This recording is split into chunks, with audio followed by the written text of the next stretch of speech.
Good morning, 9th class. Last जो अपना topic चला हुआ था बेटा, वो चला हुआ था प्रिंसिपल्स ऑफ प्रिवेंशन, कि बचाव के क्या तरीके होंगे। बचाव के तरीके मैंने आपको बताया था कि prevention is better than cure.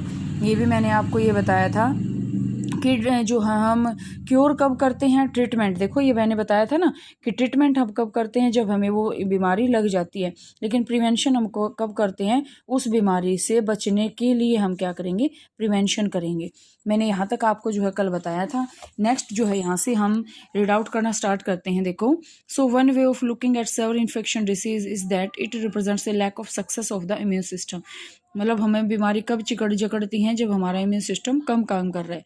The functioning of the immune system like any other system in our body will not be good if proper and sufficient nourishment and food is not available. मतलब हमारे जो immune system है other body system की तरह ही, अगर उसको proper और nourishment नहीं मिलेगा तो वो जो है काम करना बंद कर देगा। Therefore the second basic principle of prevention of infectious disease is the availability of proper and sufficient food for everyone. मतलब कहते हैं ना, कई बार आपने ये सुना भी होगा और आपने ये मतलब बैलेंस्ड डाइट आपने सुनी होगी। बैलेंस्ड डाइट हम क्यों बोलते हैं, क्योंकि हमारी बॉडी की ग्रोथ के लिए, हमारी बॉडी की प्रॉपर फंक्शनिंग के लिए क्या चाहिए, प्रॉपर विटामिन, प्रॉपर प्रोटीन्स, जो भी है, फाइबर्स, मिनरल्स जो भी हैं, वो सारे हमें चाहिए।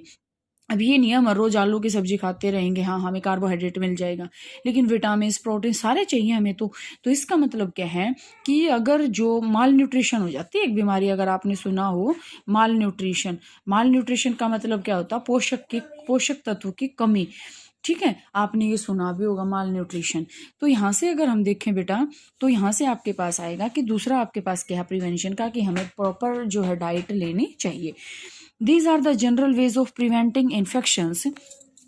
What are the specific ways, मतलब ये अब ये पूछ रहा है कि अब स्पेसिफिक वेज कौन से हैं, कैसे लें हम। They relate to a peculiar property of the immune system that usually fights off microbial infection. मतलब हमें ऐसी कुछ एक प्रॉपर्टी देखनी पड़ेगी इम्यून सिस्टम की, जो माइक्रोबियल इन्फेक्शन से हमें लड़ने की पावर दे सके। Let us cite an example to try and understand this property.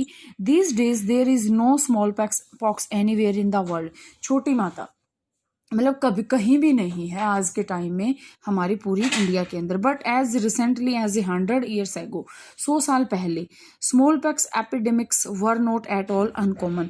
मतलब वो अनकॉमन नहीं थी, मतलब वो मोस्टली बच्चों को या बड़ों को होती थी। In such an epidemic people used to be very afraid of coming near someone suffering from the disease since they were afraid of catching the disease. मतलब अगले कुछ सालों तक लोग जो है डरते रहते थे कि अगर ये बीमारी फैल गई तो क्या होगा। जैसे अब आजकल जो हमारे कोरोना का जो चला हुआ, however there was one group of people who did not have this fear. अब एक जो है ग्रुप ऐसा भी था जो इस बीमारी से नहीं डरता था। ठीक है, these people would provide nursing care for the victims of small pox. और ये पीपल क्या थे, जो वहां से अपने केयर करते थे। This was a group of people who had small pox earlier and survived it. मतलब यहाँ से ये कौन से आदमी हैं, ये जो आपके पास, जिसको पहले स्मॉल पॉक्स हो लिया और उन्होंने अपने आप को जो है उसके खिलाफ मतलब लड़ लिया, या अपनी बॉडी को जो है अगेंस्ट उसके जो है अडेप्ट कर लिया। Although with a lot of scaring, मतलब बहुत डर था। In other words, if you had smallpox once, there was no chance of suffering from it again. मतलब क्या है कि स्मॉल पॉक्स अगर हमें एक बार होगी ना तो दोबारा होने के चांस नहीं है। So having the disease once was a means of preventing subsequent attacks of the same disease. मतलब क्या है कि आजकल आपने सुना होगा कि अगर कोरोना हो जाता है तो हमारी बॉडी जब उससे बच जाती है तो एंटीबॉडीज हमारी बॉडी के अंदर बनना शुरू हो जाती हैं। तो उसी को हम यहाँ से कोरिलेट कर सकते हैं कि अगर स्मॉल पॉक्स एक बार हो गया तो दोबारा होने के चांसेस बहुत कम होते हैं। This happens because when the immune system first sees an infectious microbes. हमारा इम्यून सिस्टम पहली बार जब उस माइक्रोब को देखता है, it responds against it and it then remembers it specifically. मतलब वो उसके प्रति जो है रिस्पॉन्ड करना शुरू कर देता है। रिस्पॉन्ड का मतलब उसके प्रति प्रतिक्रिया करना शुरू कर देता है, और अगर दोबारा वो अटैक करेगा तो वो उसको याद रखेगा। So the next time that particular microbe or it close relative enter the body, the immune system responds with even greater vigour. मतलब एक ग्रेटर स्पीड के साथ वो उसके साथ अटैक करेगा। This eliminates the infection even more quickly than the first time around. This is the basis of the principle of immunisation. इसीलिए टीकाकरण किया जाता है कि अगर वो बीमारी एक बार हो जाए तो दूसरी बार अगर वो अटैक करे तो हमें उसके बारे में पता चल जाए, हमारा इम्यून सिस्टम उसके बारे में अवेयर हो जाए।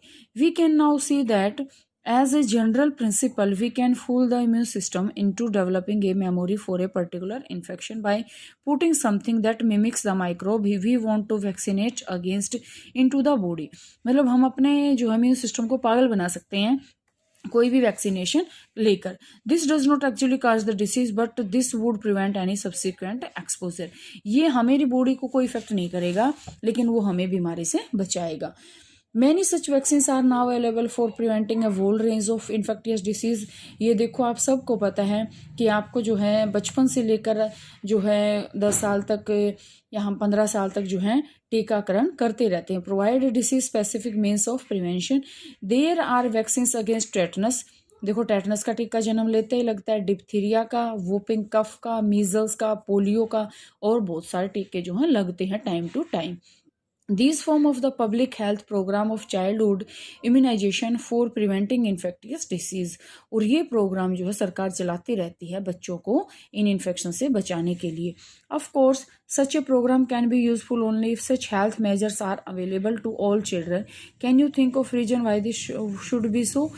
Some hepatitis virus which cause jaundice। Hepatitis का जो वायरस है ना वो जॉन्डिस बना सकता है। Are transmitted through water.